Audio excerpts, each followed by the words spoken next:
கொளுத்தியாச்சு அது எரிஞ்சிட்ருக்கு.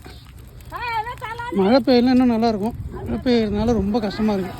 இல்லைன்னா 4 நாளில் நம்ம எள்ளு பழுத்துரும். நமக்கு நல்லா பழுத்து போச்சு. இந்த இதில் நல்லா இதாகிடும். அடுத்த வீடியோ பாருங்கள். இது எப்படி பிரித்து காய போட்டு இது எள்ளு எடுக்கிறோன்றதை பார்ப்போம். நன்றி, வணக்கம். எள்ளு இப்படி தான் வந்து நம்ம அடிக்க வைப்போம்.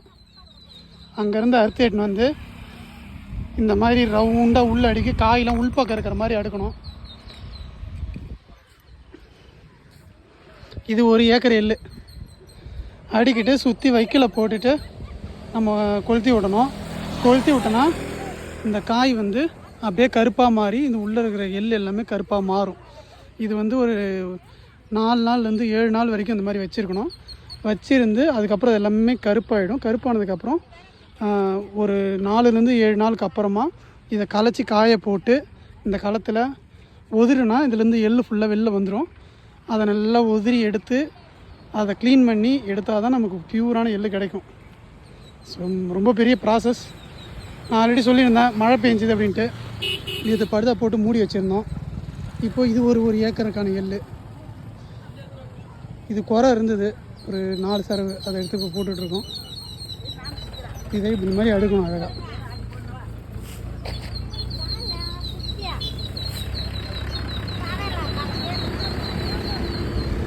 போட்டுட்டு இந்த வைக்கோலை சுற்றி போட்டு கொளுத்தி விடணும்.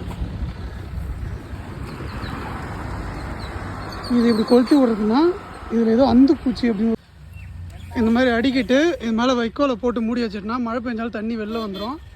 அது இல்லாமல் கொளுத்தி விட போகிறது. நான் சொன்னேன் இல்லையா, கொளுத்தி விட்டால் இது அந்து பூச்சி வராதுன்னு சொல்லுவாங்க. அதுக்காக சுற்றி இந்த மாதிரி போட்டு கொளுத்தி விடணும். கொளுத்தி விட்டாச்சு.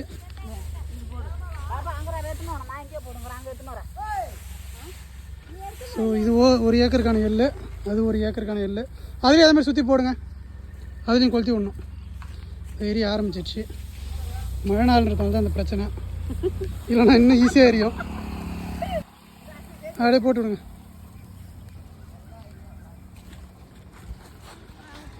பார்ப்போம் இது எப்படி இருக்கும்ன்ட்டு. இன்னும் ஒரு வாரத்தில் தெரியும். போதும், அந்தாண்ட போடுங்க. அதில் போடுங்க. அதில் எதையும் கொளுத்தி விடல. நான் கொஞ்சம் தான் எரிஞ்சது அன்றைக்கும் ஈர வைக்கனால ஆரம்பித்து விட்டது. இதோட அடுத்த வாரம் பார்ப்போம். இன்றைக்கி மே 16 சனிக்கிழமை. நம்ம அடுத்த வாரம் ஒரு வியாழன் வெள்ளியில் இதை பிரித்து காய போடுவோம். அன்றைக்கி பாருங்கள்.